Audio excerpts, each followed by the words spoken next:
Hello, everyone. We are filling up quite nicely. I can see in terms of the participant numbers rather. So that's great to see. Just going to give it a few more seconds. I think we still have quite a few people joining currently. And we'll be starting shortly.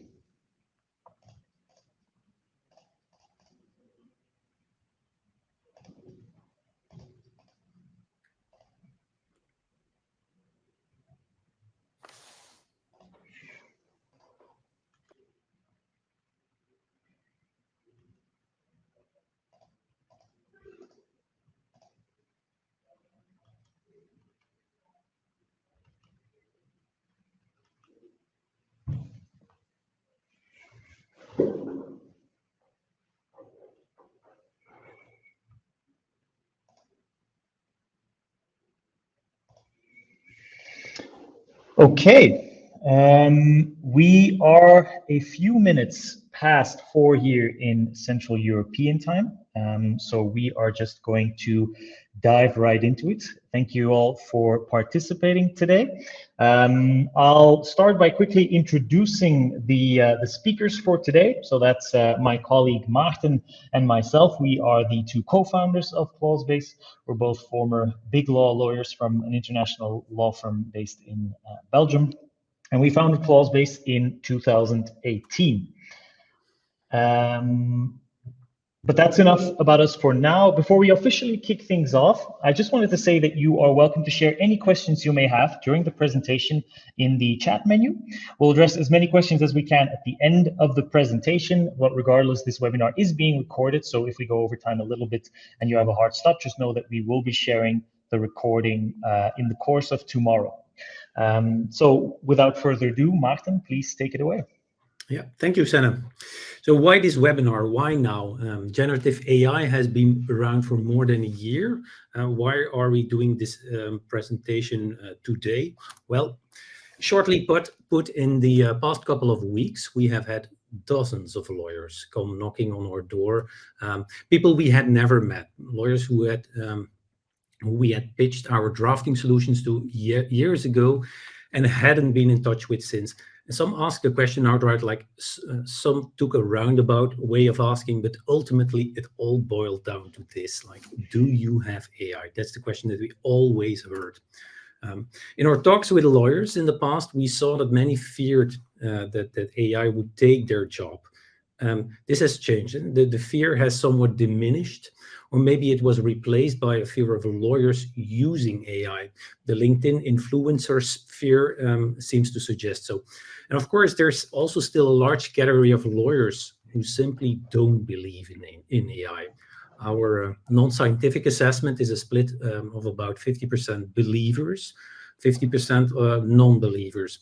We particularly see this in traditional smaller law firms. They are usually in the non-believer camp, but also in large law firms, many lawyers take this non-believer position. In-house legal generally has a much more positive attitude, about 70% convinced of the merits of AI or already using it to some degree at this moment. Another reason why we wanted to do this seminar is that there's a lot of incorrect information on the market right now. It's not just that AI is a hype. We're really talking about genuine disinformation. For example, claims that simply cannot be met by the technology at this moment. But vendors make claims kind of abusing the fact that lawyers typically don't have a deep understanding of technology and are generally not accustomed to buying software. Whether it's because there's a lot of money flowing into the sector or because of people just being misinformed, there is a lot of unrealistic marketing out there at the moment. And we wanted to set the record straight here, hence this webinar today. So in the next 45 minutes or so, we are going to give you an image of what is and is not possible with generative AI. Of course, the technology evolves so fast that whatever we share today will probably be completely outdated in a month or two. And that's why we're going to cover the fundamentals of the large language models in abstract terms, like how do they work, what limitations do they currently have. That way you'll have a necessary framework to evaluate generative AI as the technology will grow, so you can decide for yourself whether the information we are providing is still up to date. But let's start with the fundamentals. How do the large language models actually work? Most of you have probably already seen these kinds of small technical introductions, but nevertheless, let's quickly go through them. Basically, large language models are trained to learn associations between billions, if not trillions of words. They remember them not in a very organized way, like a typical database would do, but more like our brains work, with billions of neurons being firing when you think about something. And even when you think about the exact same thing today as you did yesterday, not exactly the same neurons will fire. It really depends on your mood, what you had for breakfast maybe, and of course mostly about a particular context that triggers you to think about something. So yeah, large language models are of course software, but they actually function like your own brain, and that's probably also why they're so good with language, and why the old technology was so bad with language. Large language models do not store hard facts in the same way that these traditional databases do. There is no specific place where something is stored. It's more like associations, like nobody can actually pinpoint where in your brain you store the name of your mother. Similarly, you can't do exactly the same with large language models. Or as another example, if you ask me to tell me about my holidays, I will kind of reconstruct my last holidays from my memory. Maybe I will be forgetting something, or maybe even fabricating things that I remembered differently than was actually the case in reality. But most importantly, it's not like, within a traditional database, that you open up a certain drawer where something in my memory is being stored. No, that's not the way it works in my own memory, in my own brain, and that's not how it works with large language models. So large language models do not remember what they said to you a minute ago. That's also a very fundamental misconception. Unlike human beings, they completely forget the conversation they have with somebody. So even though it appears that you can have a conversation with them, they completely forget what you told them even a minute ago. So every time you ask them something, they will actually reread the entire conversation you have had with them at that point, and then formulate an answer. So that's important. We come back to this with the confidentiality concern that many lawyers have about large language models. So all this human-like thinking power that enables the large language model to handle language so creatively and produce stunning outputs, that's what makes it so interesting to use a large language model. But it also is the cause of one of the biggest issues that the models have, and that's the thing about hallucinations. We've all seen this, the examples in the press, which you can read on the screen. They caused quite some concern among lawyers, but it's the reality.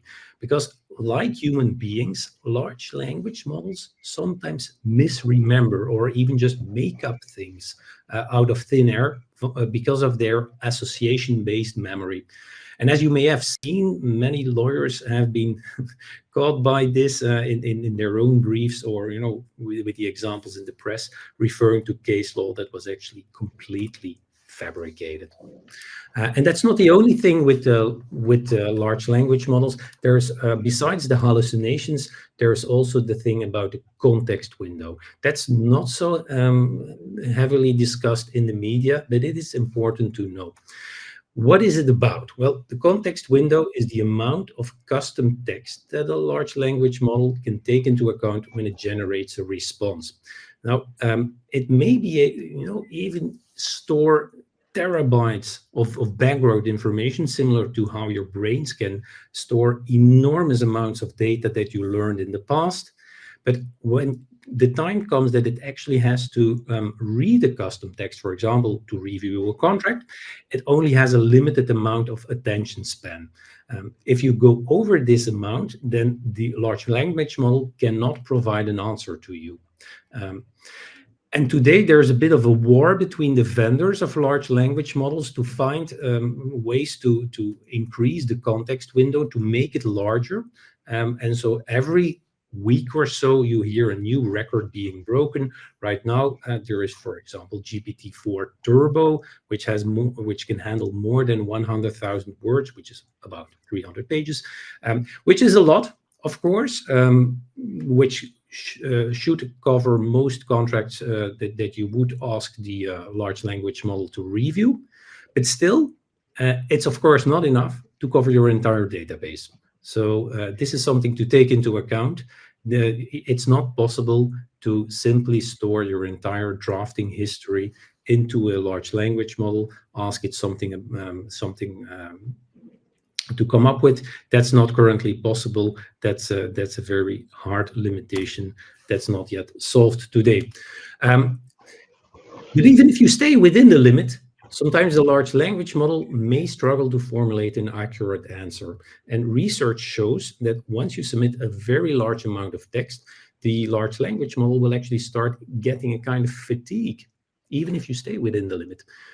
It's a bit like a human being that is being asked to read a short paper of a few pages, as opposed to a book of about, say, 200 pages. You just can't expect the level of detail and the amount of things that you remember to be the same for the 5-page paper versus the 200-page book.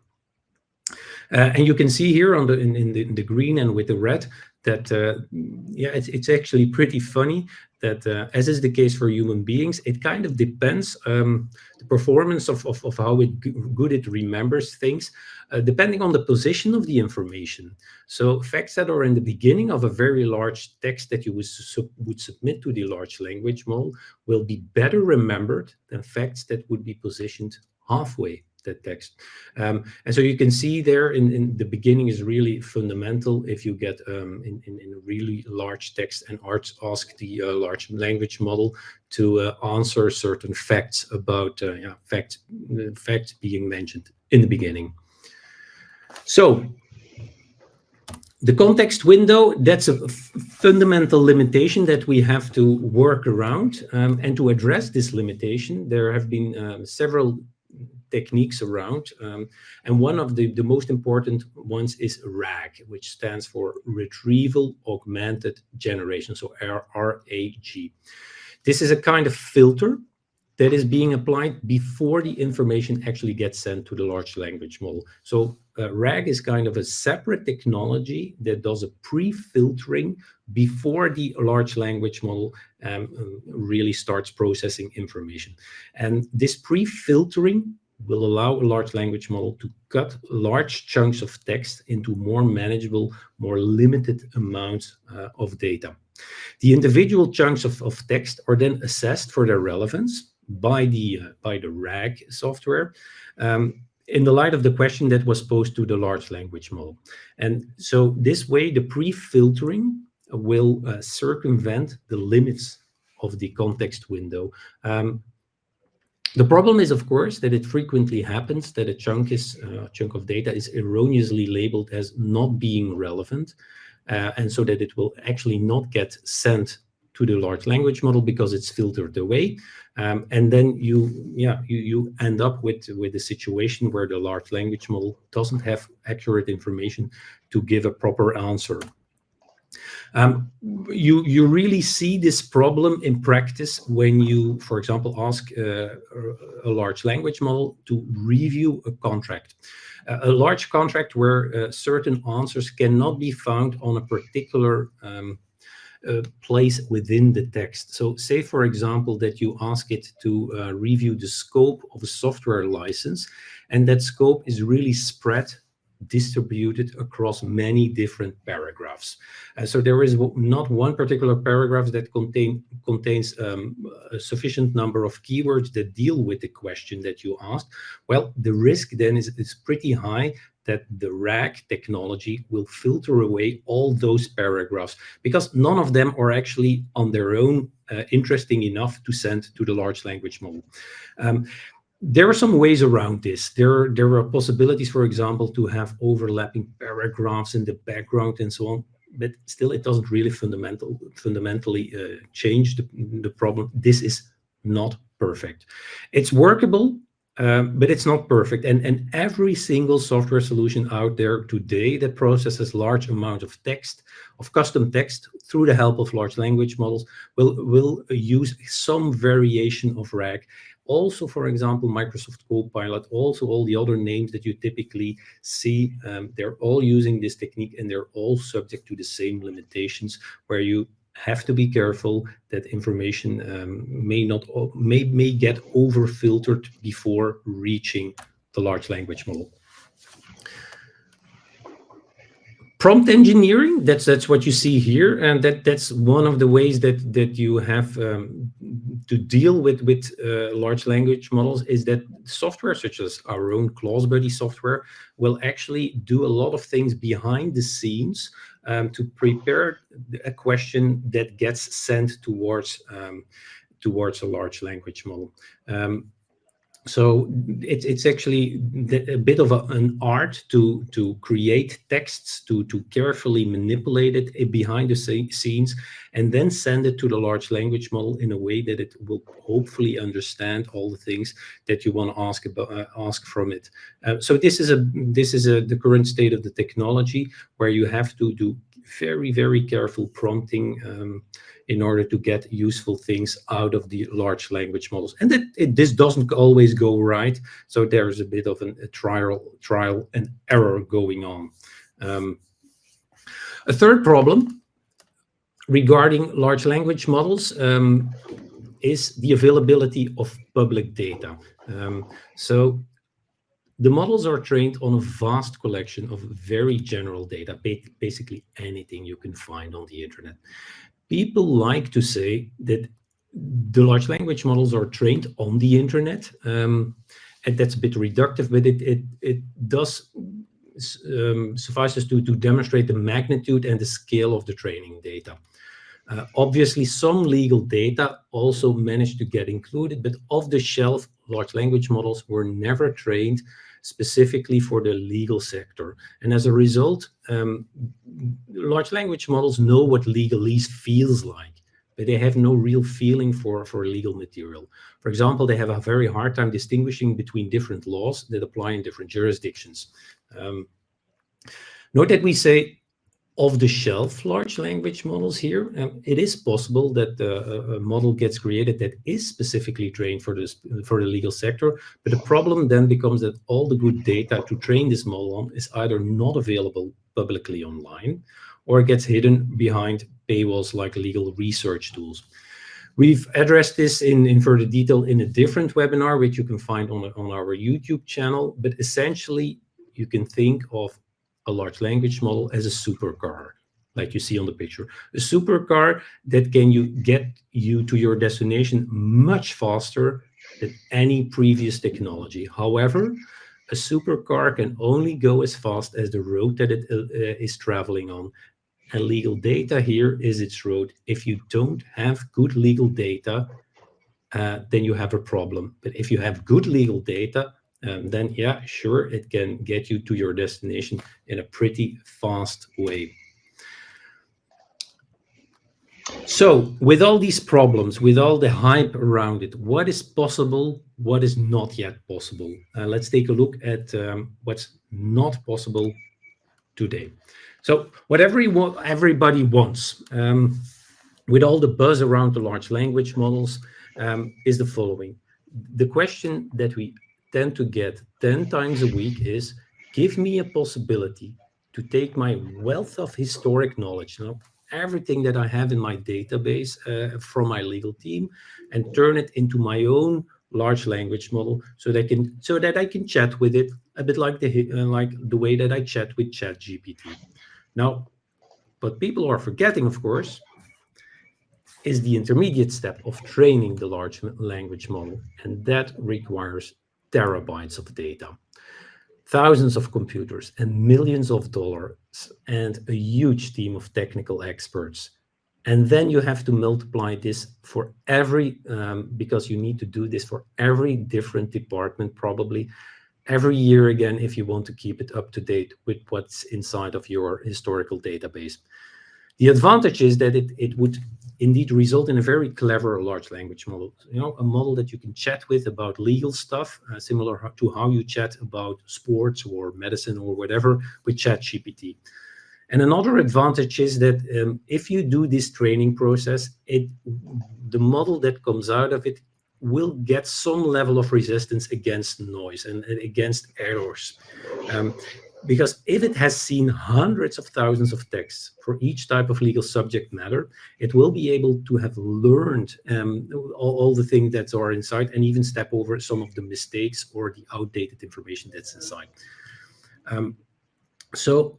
But still, because of the limitations with the context window, the large language models will not be perfect, even if you train them. But still, it's pretty good stuff.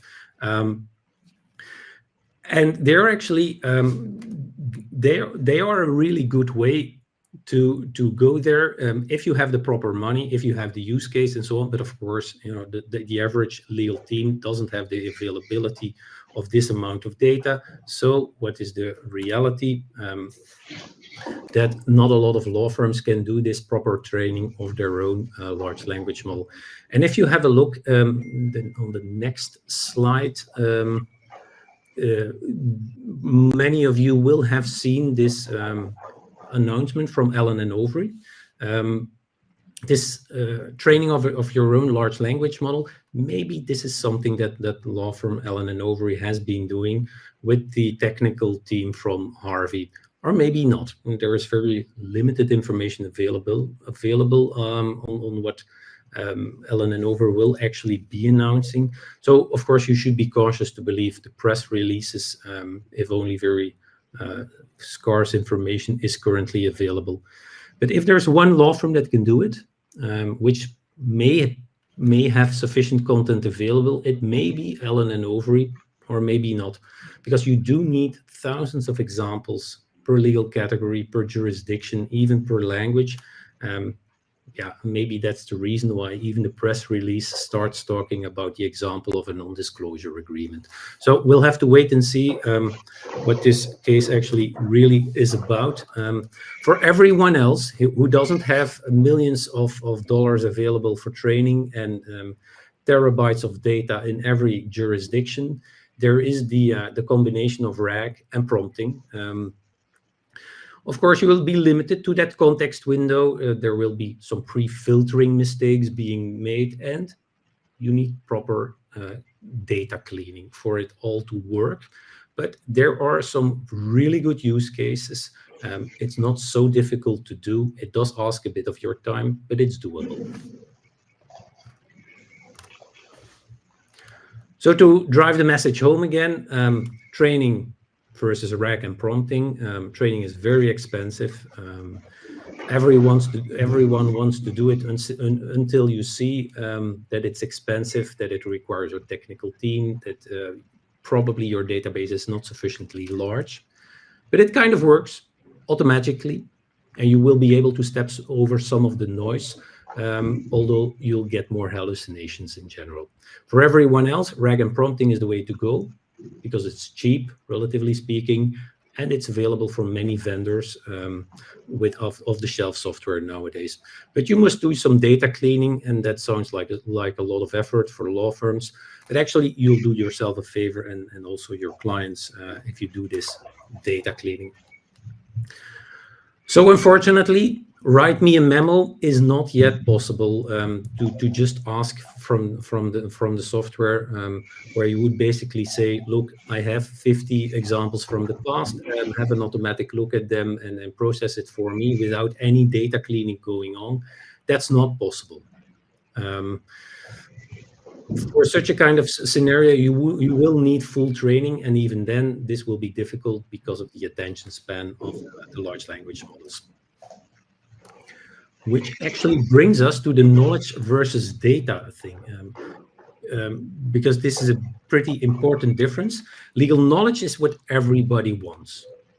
It's the stuff that your knowledge managers work on, that you pride yourself for as a legal expert, that you aim for, with clean data, up-to-date data, good examples, and so on. Data, on the other hand, that's mostly what is inside of your document history. It's the collective past of your organization, your law firm, your legal team, probably contained in your document management system, usually dating back from many years, containing all kinds of data, precedents, useful, not so useful, emails, chains, invoices, administrative documents, and even 50 examples that were exchanged with your counterparties during every transaction. Knowledge is what you're trying to get out of this enormous haystack of documents that constitute your data. And you know, of course, you should have been working with knowledge. You should have strived for creating knowledge that very few legal teams have done so far. And everybody hopes with the large language models that suddenly there is this new system, this new tool that will automatically take all your existing data and turn it into very useful knowledge. That's wishful thinking, of course, except if you have these millions of dollars available and you are willing to go through the training step every year for every jurisdiction and every legal team in your organization. So,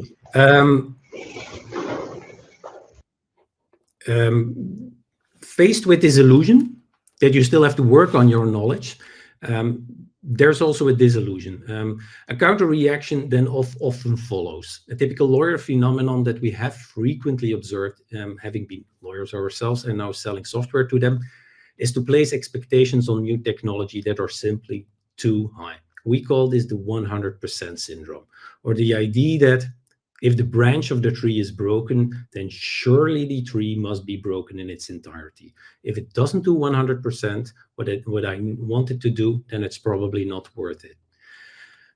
For large language models, this is just not going to happen because of technical limitations. Like, you won't get to 100% because of the attention limit, because of inertia, because of inconsistency, because of a lack of legal training data, and so on. But it would be a very bad reaction to just say, let's throw it all away and let's not do anything at all. And paradoxically, because of the cocktail of the 100% syndrome, the fact that lawyers are starting to feel like they still have to do something, the limitation, but taking into account at the same time the limitations of the generative AI, we have seen a resurgence in interest in more traditional automation software. For example, to do contract drafting or to do automatic reviewing of large amounts of text. So along with the resurgence of this more mature technology, we have also seen a resurgence in the role of knowledge managers, who are typically called upon to run these types of projects and will play a very crucial role in getting from a document history, from pure data, to knowledge, as we discussed earlier.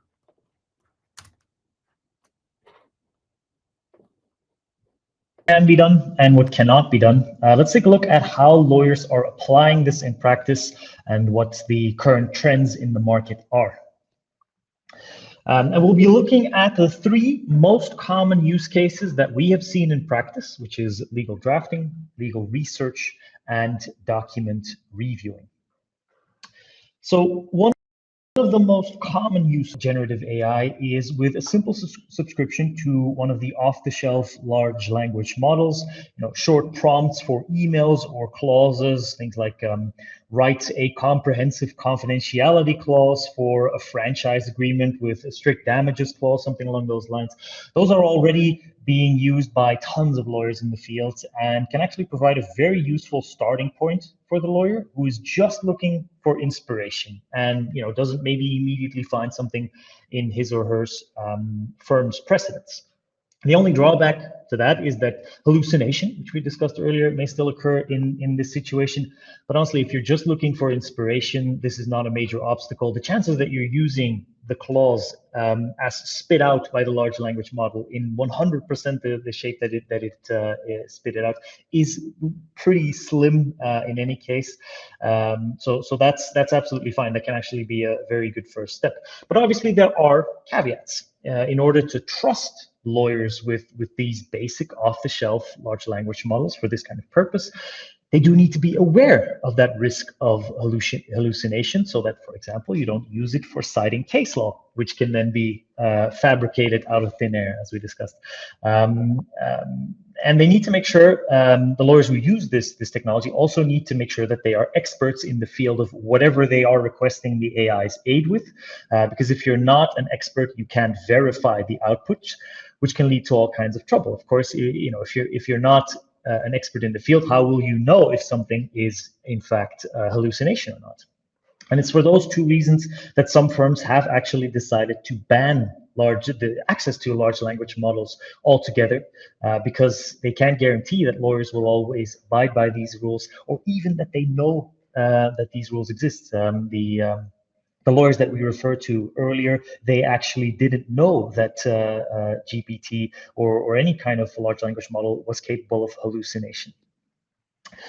So off-the-shelf LLMs have seen some commercial adoption. On the other hand, many legal tech companies have also capitalized on the recent developments in generative AI to launch what we like to call legal AI assistants in different shape and forms. And these tools differentiate themselves from off-the-shelf large language models by leveraging their functionalities very clearly for more legal-oriented tasks. The kind of legal GPT situation, which we referenced earlier, is something that we have seen some law firms in particular pursue, for the reasons set out above, though, where we discussed the fact that there's all these limitations to large language models. We genuinely don't believe that this is going to achieve its desired results until some of those fundamental problems, specifically context window, attention span, that kind of stuff, until some of those fundamental problems are solved. We actually see comparatively few firms communicate about this in public, and that, I think, is a very good indication of how feasible that application of the technology really is, how insurmountable some of these issues, these limitations really are at this day and age, of course. So one of the avenues that lawyers are exploring on the legal drafting area, well, actually our own ClauseBuddy offers a solid overview of some of the typical use cases that you'll also see in other legal AI assistant tools. Aside from the basic, draft a clause type chat interface, our ClauseBuddy also allows you to create a draft or a redraft of a clause informed by the text that you are currently working with. You could redraft a clause in your library based on and have it automatically adapt the terminology that the document is using. You can redraft a clause suggested by a counterparty, for example, and have the AI adjust it in a different way and get a track changes overview of exactly what the AI turned it into. That kind of stuff. It allows you to create summaries and explanations, and even to draft documents from scratch based on a quick prompt and a collection of curated and auto-generated clauses even. Not particularly much is known right now about Microsoft Copilot. Their integration into Word really promises to be a very nice addition to the lawyer's AI arsenal. And so a lot of firms are adopting a kind of wait and see approach with regard to generative AI in general, specifically waiting to see Copilot. That said, Copilots obviously won't be a typical legal AI assistant in the sense that we've been discussing up until now. It won't be tailored to legal specific use cases, so that's something to take into account. Another interesting example, and I'm going to start this quick video here. There we go. So another interesting example of leveraging generative AI for legal drafting is this simple clause search tool that uses similar techniques such as retrieval augmented generation, RAG, to find interesting content in real time. With this kind of tool, legal experts can really search through thousands of examples from their own drafting history to find relevant content, and then also jump from those clauses to the document that they came from, check whether this is a relevant precedent, and just kind of jump through different bits and pieces of text that way. There we go. Yep. So what is another avenue that lawyers are exploring? That is document reviewing. Reviewing an individual document, like we discussed earlier, is a very doable task for the modern generation of LLMs with their very high context windows. Leaving confidentiality concerns aside for a moment, it's even perfectly possible, for example, to upload a counterparty's contracts to tools like GPT and then quiz them on that document. Our own legal AI assistant ClauseBuddy, as you can see here, allows you to do that for any document that you have opened in Microsoft Word, where you can ask questions like, what is the applicable law? What obligations does my client have? And they will usually be answered correctly. And this is, again, because such questions do not exceed the limits of the context window.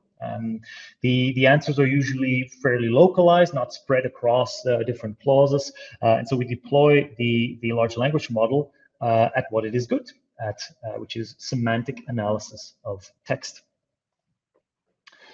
Taking that a little bit further, lawyers today are also using this technology in conjunction with their contract policies or playbooks, or however you want to call them, legal guides, things like that, which include things like what negotiation positions are or are not allowed, what fallback clauses are available, etc.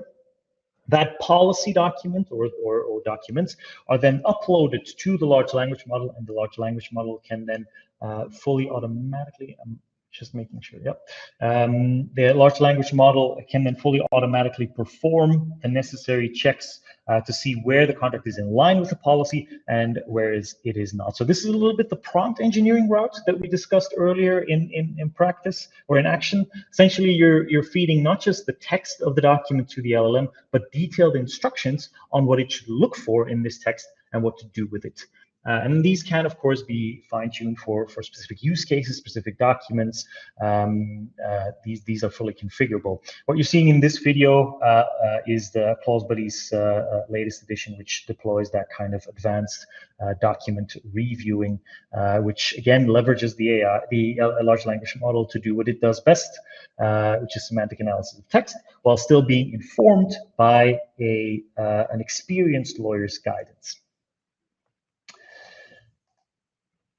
There we go. And finally, one of the final avenues that law firms are exploring is legal research. Today, lawyers still spend an extraordinary amount of time plowing through databases full of legislation, doctrine, case law, etc., to answer their clients' legal questions. Many suppliers of those databases, and some of them are depicted on the slide in front of you, have already experimented with integrating their offerings with the more powerful large language models, with Thomson Reuters recently announcing a series of such integrations with, for example, their Westlaw product. LexisNexis is also now saying, and of course, case law turned heads recently with an enormous acquisition. They were recently bought out by Thomson Reuters for $650 million US dollars. So a lot of things happening in that sector as well. Again, you have to emphasize LLMs are particularly strong in semantic analysis, so they can use RAG to plow through these large volumes of text and bring up useful passages from different diverse sources. This can be a useful alternative to individual searches for literal search terms that lawyers would have to do in the traditional way, and can ensure that they find their sources which they would otherwise have missed. However, again, what they cannot do is to analyze these principles and build an argument and draw conclusions from these disparate sources in a legally correct manner in the type that a lawyer learns in both law school and on the job.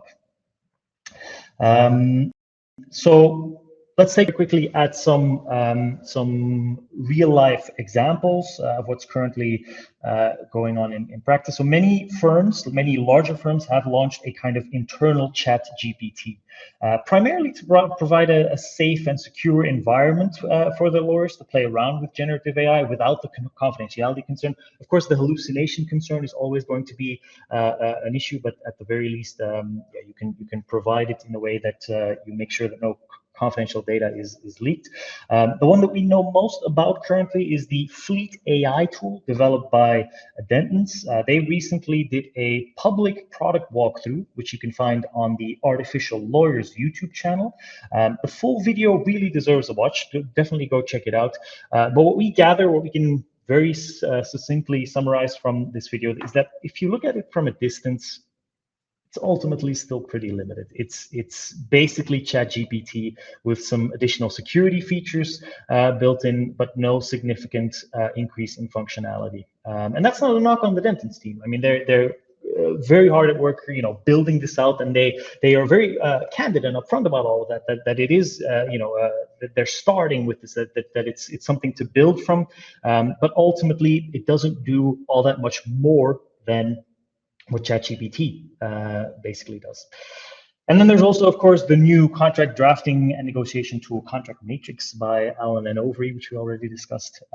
This is a pretty unique development. I mean, legal products by law firms are not a new thing necessarily, but those built on generative AI and of this scope are definitely a first in the legal sector. Again, though, there's no real information publicly available yet. We've gotten abstract descriptions of what it can do, but no videos, no screenshots, and that makes it difficult to gauge how it works, but more importantly, if it works as intended. Finally, maybe also interesting to note, Field Fisher X, the legal tech-focused spin-off of international law firm Field Fisher, has built a mass litigation platform, that allows them to handle class action lawsuits and similar procedures in a very efficient way. They've experimented with tons of different applications of generative AI and have had particular success using it for information extraction from the large volume of text, of course, that they deal with in the context of mass litigation procedures. The people that we talked to at Field Fisher X even went so far as to say that they couldn't do their job without that technology. So all we're seeing that adoption is still fairly limited to a few sweeping, high-profile use cases and a few less high-profile use cases. And of course, we have to raise the topic of the Gartner hype cycle here, which illustrates the trajectory that new technology typically goes through. I should say that it's severely criticized, the Gartner hype cycle, because many really good technologies actually follow a different curve. And so it's really difficult at this time to say, right, are we at a peak? Are we going to go crashing down? Will there be an AI winter? Will there be, so to say, an AI summer? Will the usage increase even further? Will we go down? Will we go up? It's really hard to tell. What we can say right now is that generative AI thrives in smaller use cases like drafting paragraphs and clauses and reviewing individual documents, which is, of course, again, highly beneficial. But it's also of a pretty low impact and not something that spells the end of lawyers as we know it, as some news outlets have claimed. So you could argue that the impact is altogether limited. On the other hand, massive amounts of money are pouring into generative AI for legal in the form of venture capitalists funding legal AI startups and firms like Allen and Overy creating tools like Contract Matrix. Here's one question, though, after all that we've seen today. Let's look at the basic premise of this webinar again, which, as we discussed, was, are you missing the boat? And you'll be happy to hear that the answer is no. or at the very least, that there is no single the boat to miss. If there's anything you take away from this webinar, we hope that it is that you shouldn't think of generative AI as this one main thing you need to implement, this switch you need to flick to all of a sudden be an AI-powered lawyer or anything like that. Rather, it's about identifying all of the small applications that already exist. And by applications, I mean the ways in which you currently do your work that could benefit from an efficiency boost. Specifically, again, legal drafting, legal research, document reviewing, as we discussed earlier. You can start very quickly and easily here with just a simple subscription, free or paid, to one of the off-the-shelf models. The normal ChatGPT is free, and ChatGPT Plus, which gives you access to GPT-4, costs $20 per user per month. Our own legal AI assistant ClauseBuddy also starts at 20 euros, of course, euros per user per month for a single one of our drafting modules. In a more advanced stage, you can, of course, start consider building with LLMs yourself, like some of the larger firms have done before you. But this obviously requires quite a few more resources and expertise. One thing I will also draw some attention to is that the biggest hurdle to getting started with generative AI that we've seen from both law firms and in-house legal teams is that it is the confidentiality concern. Everyone's heard that OpenAI is keeping your data to train the next version of GPT. And to be quite frank, this is pretty much a non, except if you're working in say the military or another very compliance driven, very confidentiality focused kind of sector.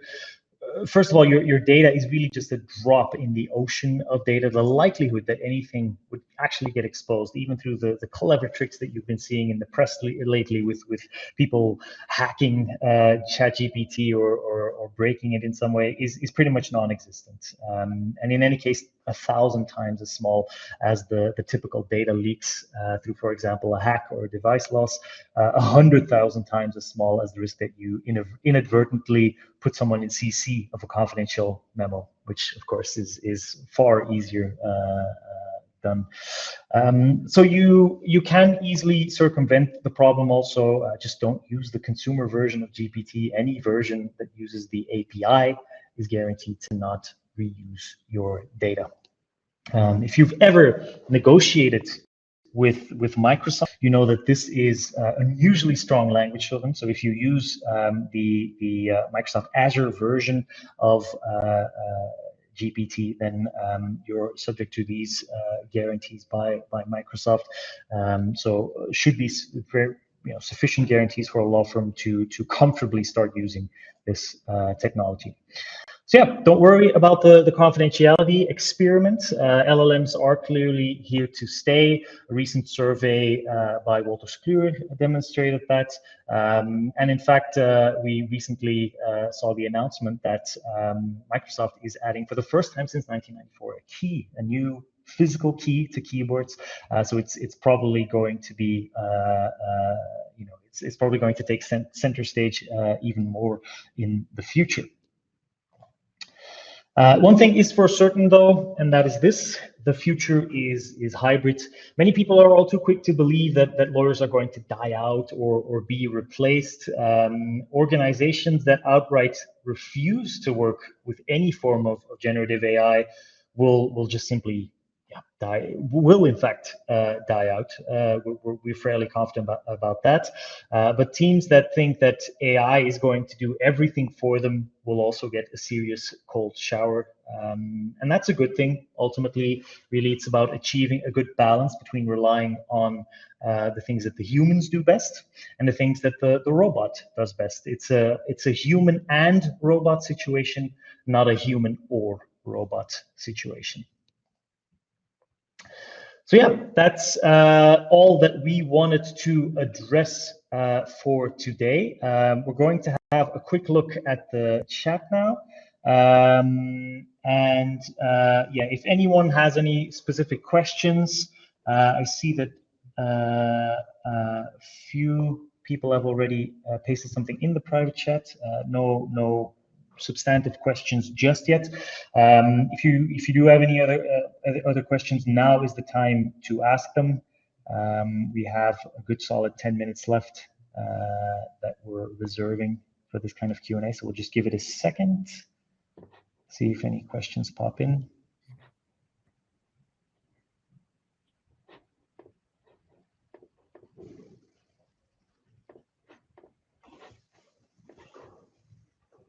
So first, yeah. Yeah, we do have one question. Someone is asking, how is ClauseBuddy better than simply using ChatGPT? Maarten, maybe you want to take that one? Yeah, ChatGPT is of course very low barrier way to start dealing with large language models. It is a very bare bones experience that makes it super easy. Everybody can start using it. It's just a chat away. But it doesn't really interact with Microsoft Word, so you'll have to do a copy and paste yourself every time. If you ask it to draft something, if you ask it to review something, you'll have to send it over to the chat area, and then Chat GPT will answer it, and you'll have to copy and paste it back into Word, change the layout, and so on. That's the first problem. The second problem is that ChatGPT, as we discussed, is very general. It is trained on any kind of data. It doesn't have access to any of your private information. It doesn't have access to your curated data, your precedents, your negotiation positions from the past. All those things it doesn't know. And thankfully it doesn't know. So, but that's where ClauseBuddy actually comes into play. So it is kind of taking over where ChatGPT stops, and you want to get more out of your legal assistant experience.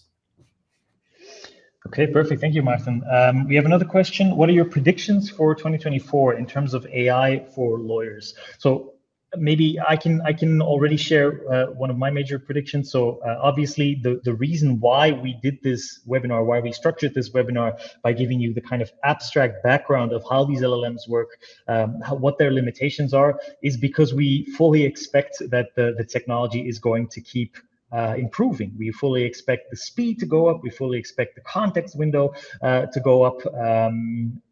What we don't really expect right now for 2024, but we could be wrong, that the technology evolves super fast, is that we all of a sudden are going to reach that critical mass where the context window is going to be virtually unlimited, or for all intents and purposes is going to be unlimited, so that pretty much everything that we've said here is just completely obsolete.